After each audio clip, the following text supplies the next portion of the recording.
దేవునికి స్తోత్రము, దేవదేవునికి వందనములు. ప్రభు అయినటువంటి యేసుక్రీస్తు నామంలో మీ అందరికీ శుభములు తెలియజేస్తున్నాను. ప్రియ సహోదరి సహోదరుడా, ఈ ఉదయకాల సమయంలో దేవుడు మన నుండి ఏమి కోరుకుంటున్నాడు, దేవుడికి ఏమి కావాలి మన నుండి. నిజంగా మనం చూడండి, తల్లిదండ్రులుగా బిడ్డలు ఏదైతే కోరుకుంటారో అది ఇవ్వటానికే మనం ప్రయత్నం చేస్తాం, ఇస్తాము కూడానే, మన దగ్గర ఉన్నా లేకపోయినా. మరి బిడ్డల విషయంలో మనం ఏది కోరుకుంటే అది ఇచ్చేస్తున్నామే. మరి దేవుడు సర్వ సృష్టికర్త మన నుండి ఏమి కోరుకున్నాడు? అయ్యో, నాకు ఈ గొప్ప జీవితాన్ని ఇచ్చావు, నేను నీ కోరిక ఏమిటో నేను తెలుసుకోగలుగుతున్నానా ప్రభువా, నీ కోరిక నేను నెరవేర్చగలుగుతున్నానా అని మనం ఎప్పుడైనా ఆలోచించామా? నువ్వేమి కోరుకుంటున్నావయ్యా నా నుండి? మనం దేవుణ్ణి అడగవలసింది, అయ్యో నా నుండి నువ్వేం కోరుకుంటున్నావయ్యా, నేను ఏ విధంగా నేను నీకు ఉపయోగపడగలను అని మనం దేవుణ్ణి అడిగినట్లయితే. అందుకే కదా అబ్రహాము గారిని దేవుడు ఏమన్నాడు? అబ్రహాము దేవుని నమ్మిన కనుక అతడు నీతిమంతునిగా ఎంచబడ్డాడు. అందుకే అతడు విశ్వాసులకు తండ్రిగా ఎంచబడ్డాడంటే దేవుని యొక్క కోరిక ఏమిటో, దేవుడు ఏవైతే కోరుకుంటున్నాడో దేవుని యొక్క ఇష్టానుసారంగా అబ్రహాం గారు జీవించారు.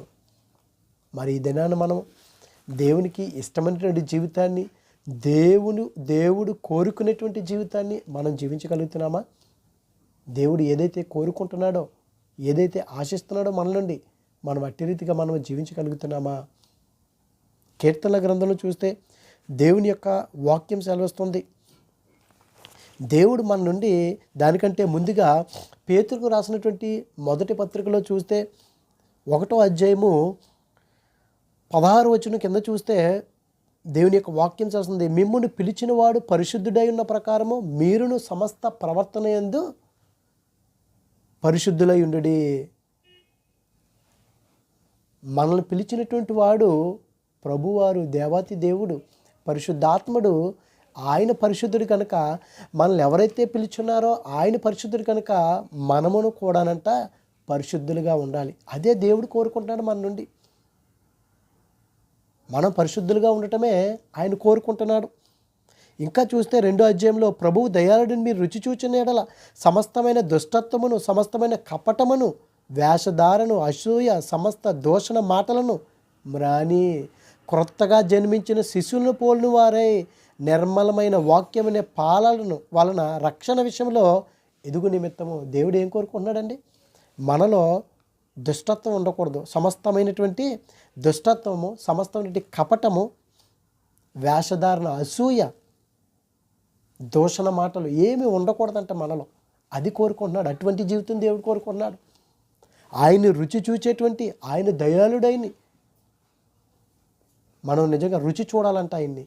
అది కోరుకుంటున్నాడు ఆయన. మనం ఆ విధంగా మనం జీవించగలుగుతున్నామా? దేవునికి మనం దగ్గరగా మనం ఉండగలుగుతున్నాం. అందుకే యాకోబు రాసినటువంటి పత్రికలు కూడా దేవుని యొక్క వాక్యం చేస్తుంది. మీరు వినువారు మాత్రమై ఉండి మిమ్మల్ని మీరు మోసపుచ్చుకొనకుండా వాక్య ప్రకారం ప్రవర్తించేవారునై ఉండి. దేవుడు కోరుకునేది అదండి. ఏదో మనం వినేస్తున్నామో సన్నిధిలోకి వెళ్ళిపోతున్నాం అన్నది కాదు. వాక్యాన్ని విని వాక్యానుసారంగా మనం ప్రవర్తించాలి. అది దేవుడు కోరుకుంటున్నాడు మన నుండి. మనం నీతిగా ఉండాలి, న్యాయంగా ఉండాలి. అందుకే కీర్తనల గ్రంథంలో దావీదు గారిని ఏమన్నాడు ఆయన? ఇదిగో దావీదు నా హృదయానుసారుడు. అంటే దేవుని యొక్క హృదయాన్ని ఎరిగి నడిచినటువంటి వాడు దావీదు గారు.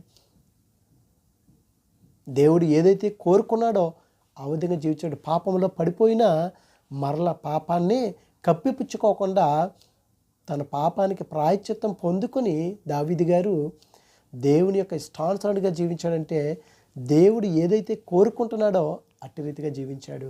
ఇదేనా నీవు నేను మనందరము కూడా దేవుడు ఏదైతే కోరుకుంటున్నాడో, ఏమి కోరుకుంటున్నాడో మన నుండి అట్టి రీతిగా మనం జీవించగలుగుతున్నామా? మన పాప జీవితాన్ని విడిచిపెట్టి ఆయన పరిశుద్ధుడు కదా, నేను పరిశుద్ధుడిగా ఉండాలి అని మనం జీవించగలుగుతున్నామా? దేవుని యొక్క వాక్యము కీర్తనల గ్రంథంలో చూస్తే 132వ అధ్యాయంలో దేవుని యొక్క వాక్యం ఈ విధంగా సెలవిస్తుంది. కీర్తనలో 132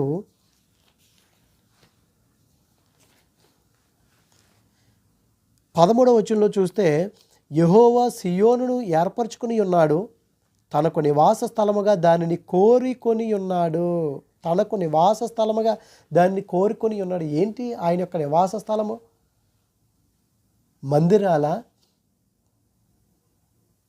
ఆకాశం ఆయన యొక్క సింహాసనము, భూమి తన పాదపీఠంగా ఏర్పరచుకున్నాడు. దేవునికి మందిరాలు కావాలి. ఆయనకి నివాస స్థలముగా, తనకు నివాస స్థలముగా దాన్ని కోరుకొని ఉన్నాడు. ఇది నేను కోరిన స్థానము, ఇది నిత్యము నాకు విశ్రమ స్థానముగా నుండును. దేవుడు ఏం కోరుకుంటున్నాడు? ఏది నివాస స్థలముగా? ఇదిగో మీ హృదయములు దేవుని యొక్క ఆలయములో, దాన్ని మనం ఏం చేయకూడదంట? అపవిత్రపరచకూడదు. దేవుని ఆలయం ఏంటంటే మన హృదయంలోనికి ఆయన మనం ఆహ్వానించాలి. అది ఆయన కోరుకునేటువంటిది, మన నుండి కోరుకునేది అది. ఆయన అంటున్నాడు, తనకు నివాస స్థలముగా దానిని కోరుకుని ఉన్నాడు. మన హృదయాన్ని కోరుకున్నాడండి నివాస స్థలంగా. అదే ఈ లోకంలో మనమైతే పెద్ద పెద్దవారు ఇంట్లో ఉండాలని కోరుకుంటాం, పెద్దవారితో స్నేహం చేయాలని కోరుకుంటాము, రాజకీయ నాయకులతోటి గొప్పవారితో ఉండాలని కోరుకుంటాము, జ్ఞానవంతులతోటి పేరు ప్రతిష్టలు ఉన్న వారితో తిరగాలని కోరుకుంటాం. కానీ దేవుడు ఏం కోరుకుంటున్నాడు? ఆయన మన నివాస స్థలాలని ఆయన ఉంటాడంటే ఇక్కడ మన హృదయం అనే నివాస స్థలంలో, ఇదిగో ఇది నిత్యము నాకు విశ్రమ స్థానముగా నుండెను. మన యొక్క హృదయములే ఆయనకి నివాస స్థలముగా. మరి ఆయనకి స్థలాన్ని మనం ఇవ్వగలుగుతున్నామా? మన హృదయంలో కనుక ఆయన జన్మించినట్లయితే నివాస స్థలముగా నేను విశ్రమిస్తాను అంటున్నాడు. అక్కడ నిత్యము ఏదో దేవుని అప్పుడప్పుడు పిలిచేసి మరలా మనం లోకం వైపు తిరిగి వెళ్ళిపోతున్నామేమో. ప్రియ సోదరి సోదరుడా, దేవుని యొక్క వాక్యం సెలవుస్తుంది, నీ హృదయం అనే ఆలయంలో గనక ఆయన్ని మనం ఆహ్వానించినట్లయితే ఇక్కడైనా విశ్రమిస్తానంటున్నాడు. అది ఆయన కోరుకుంటున్నది. ఆయన కోరుకున్నాడు. ఆయన ఏదైతే కోరుకున్నాడో అట్టి రీతిగా కనుక మనం జీవించినట్లయితే, ఆయనకి ఇష్టమైన బిడ్డలుగా మనం ఉండినట్లయితే ఆయన ఎంతో సంతోషిస్తాడు. అవును, నా కుమారుడు నేను ఏదైతే కోరుకున్నానో అదే నాకు ఇస్తున్నాడు అని ఆయన సంతోషిస్తాడు. ఆయన సంతోషించాలంటే ఇదిగో మనలో ఎటువంటి ద్వేషం ఉండకూడదు, కపటువంటి మనసు ఉండకూడదు, అసూయలు ఉండకూడదు, పగలు ఉండకూడదు, దూషణ మాటలు మనం మాట్లాడకూడదు. నిర్మలమైన మనసు కలిగి, పరిశుద్ధత కలిగి, పాపాన్ని విసర్జించి నీతిగా మనం జీవించాలి. అప్పుడు ఆయన ఏదైతే కోరుకుంటున్నాడో అది మనం ఆయనకి ఇవ్వగలము. అందుకని అంటున్నాడు, తనకు నివాస స్థలముగా దాన్ని కోరుకుని ఉన్నాడు.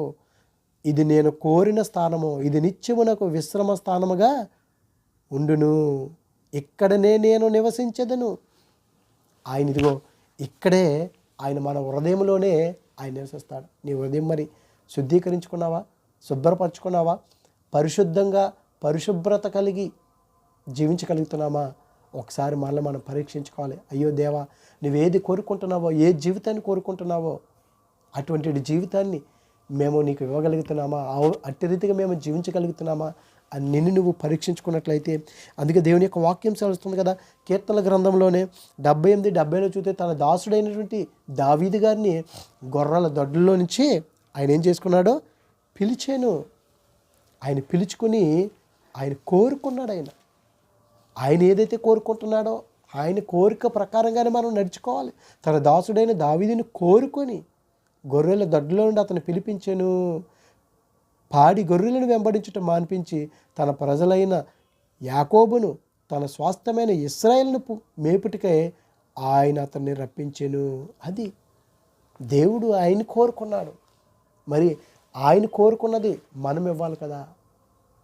కోరుకొని పిలుచుకున్నాడు దావీదు గారిని. సోదరి సోదరుడా, దేవుని యొక్క వాక్యం ఎంతో విలువైనది. మన కోరికలు మనం తీర్చుకుంటాం కాదు. మన కోరిక మనకి తీరకపోతే మళ్ళీ వేరే కోరిక వెళ్ళిపోతాం మనం. కానీ దేవుని యొక్క కోరిక, దేవుడు ఏమి కోరుకుంటున్నాడో మన నుండి అది మనం నెరవేర్చగలుగుతున్నామా? ఇదిగో దావీదు గారిని, తన దాసుడైన దావీదుని కోరుకున్నాడు ఆయన. నిన్ను నన్ను కూడా కోరుకునే విధంగా ఉండాలంటే మనము మొట్టమొదటిగా దేవుడు నా నుండి ఏమి కోరుకుంటున్నాడో, ఇదిగో దేవుడు దావీదు నుండి కోరుకున్నాడో అతను పిలుచుకున్నాడు అతని సేవకై.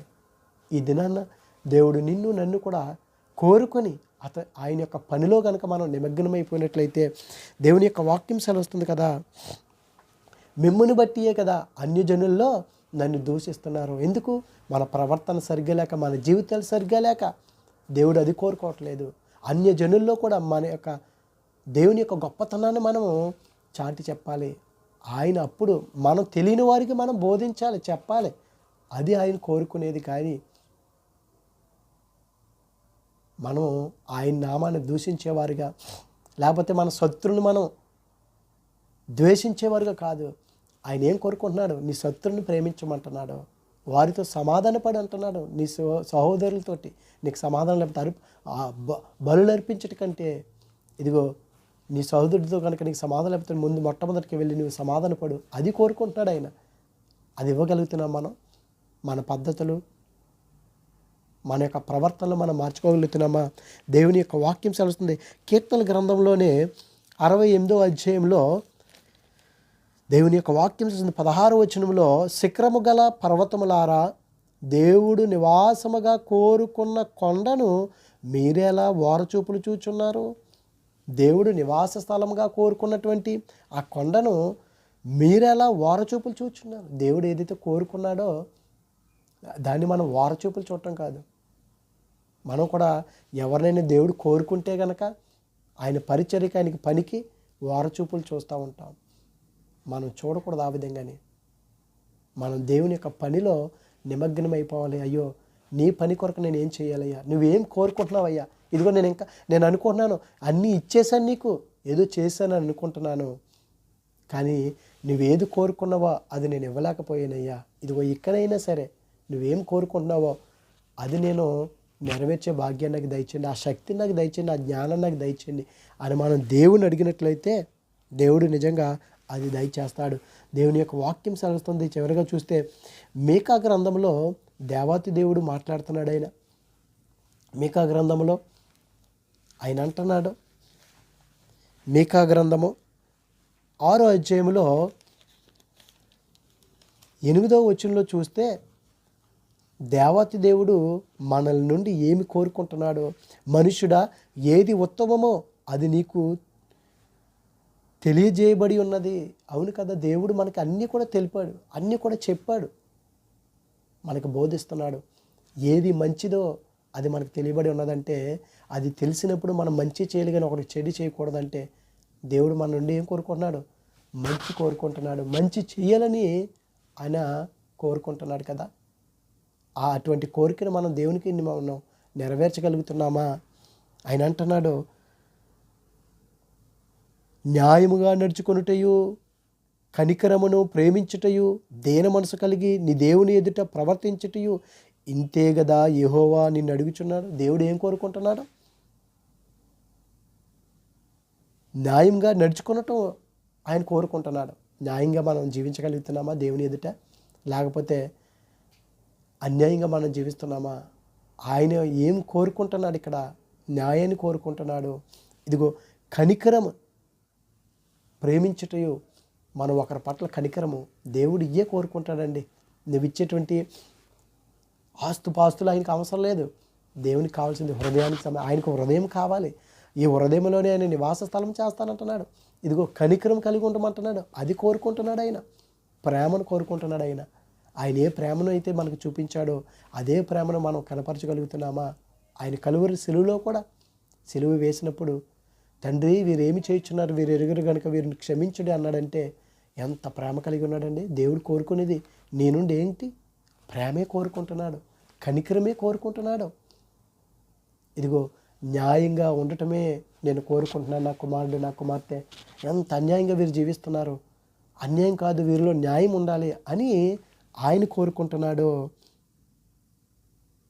దేన మనసు కలిగి నీ దేవుని ఎదుట ప్రవర్తించుటయు, మనం ఎప్పుడు కూడా మనల్ని మనం తగ్గించుకొని దేన మనసు కలిగి మనం జీవించినట్లయితే ఇంతే కదా యెహోవా మన నుండి కోరుకుంటున్నాడని మనం గ్రహించుకున్నట్లయితే దేవుడు మనల్ని ఎంతగానో ఆశీర్వదిస్తాడు. ప్రియ సోదరి సోదరా, ఈ ఉదయకాల సమయంలో ఏది మంచిదో అవన్నీ కూడా దేవుడు, ఏది ఉత్తమమో దేవుడు మనకు అన్నీ కూడా తెలియజేశాడు. ఆ కనికరము, ఆ న్యాయమును, ఆ ప్రేమను, ఆ దీన మనసును మనం కలిగి, ప్రభువా నువ్వు పరిశుద్ధుడు, నేను కూడా పరిశుద్ధునిగా నీ ఎదుట నేను జీవిస్తానయ్యా అని మనం గనక నిజంగా ఒక తీర్మానం తీసుకుని దేవుని ఎదుట కనుక మనం జీవించినట్లయితే దేవుని యొక్క కోరికను మనం నెరవేర్చేవారిగా మనం ఉంటాం. దేవుని యొక్క ఆయన యొక్క సంతోషాన్ని మనం సంపూర్ణం చేసేవారిగా మనం ఉంటాము. కనుక మనందరము కూడా దేవుని యందు భయభక్తులు కలిగి, ఇదిగో ఆయన కోరిక ఏమిటో, మన నుండి ఏమి కోరుకుంటున్నాడో అది గ్రహించుకొని మన పాపాన్ని విడిచిపెట్టి ఆ దూషణ మాటల్ని, ఆ బూతుల్ని, కోపాన్ని తీసివేసి, ఇదిగో దేవుడు కోరుకుంటున్నటువంటి ఆ దీన మనసు, కనికరాన్ని, ఆ ప్రేమను, ఆ దయను మనం చూపించేవారిగా మనం జీవిద్దాం. అటువంటి కృప దేవుడు మనందరికీ అనుగ్రహించును గాక. ఆమేన్. పరిశుద్ధుడా, ప్రేమగల తండ్రి, మహిమగల దేవానికి స్తోత్రాలు దేవా. ఇదిగో తండ్రి, నువ్వు మా నుండి ఏమి కోరుకుంటున్నావయ్యా? నువ్వు పరిశుద్ధుడు కనుక మేమును పరిశుద్ధులుగా ఉండాలని కోరుకుంటున్నావయ్యా. నీ వాక్యాన్ని మేము వినువారిగా ఉండి ఆ వాక్యానుసారంగా మేము ప్రవర్తించకపోయినట్లయితే ప్రభా, ఇదిగో తండ్రి, వాక్యానుసారంగా ప్రవర్తించటమే నువ్వు కోరుకుంటున్నావయ్యా. ఇదిగో దేవా, మాలో ఉన్న తండ్రి ఏ దూషణ మాటలు కానీ, ఇదిగో తండ్రి, మేము ఎటువంటి భేదాలు చూపటం కానీ ప్రభా, కపటువంటి మనసు కలిగి కానీ, వేషధారణలు ఇవేమి ఉండకూడదని నువ్వు కోరుకుంటున్నావయ్యా. అటువంటి మంచి జీవితాన్ని మాకు అనుగ్రహించమని, ఇదిగో తండ్రి, ఏది ఉత్తమం మాకు తెలియజేస్తున్నావయ్యా. కనికరమును ప్రభా, ఇదిగో తండ్రి ప్రభా, సమాధానాన్ని ప్రభా, ఇదిగో తండ్రి ప్రభా, మంచి మనసును కలిగి ప్రభా, దీన మనసును కలిగి, ప్రేమను కలిగి, దయను కలిగి, ఇదే కదా నువ్వు కోరుకుంటున్నావయ్యా మా నుండి. ఇదిగో నువ్వు ఏదైతే ప్రేమను మాకు కనపరిచావో అదే ప్రేమను మేము ఎదుటి వరకు కూడా మేము కనపరచడానికి మాకు సాయం దయచేయమని, నీ కృపలో మమ్మల్ని భద్రపరచండి. అనారోగ్యుడు ప్రతి ఒక్క బిడ్డని మీరు ముట్టండి, స్వస్థపరచండి, ఆరోగ్యాలు మీరు అనుగ్రహించమని, వాక్యం వింటున్న ప్రతి ఒక్క బిడ్డని మీరు జ్ఞాపకం చేసుకొని తండ్రి, నీ వాక్యం చేత వారు మీరు కట్టమని, నీ వాక్యమని ప్రభా, ఇదిగో తండ్రి ప్రభా, జీవపు జలల చేత వారి యొక్క దాహాన్ని మీరు తీర్చమని, ఆత్మతో నింపమని క్రీస్తు నామములో ఇచ్చినాం పరమ తండ్రి. Amen, amen. God bless you all. దేవుడు మిమ్మల్ని, మీ కుటుంబాన్ని దేవుడు దీవించి ఆశీర్వదించును గాక. ఆమేన్.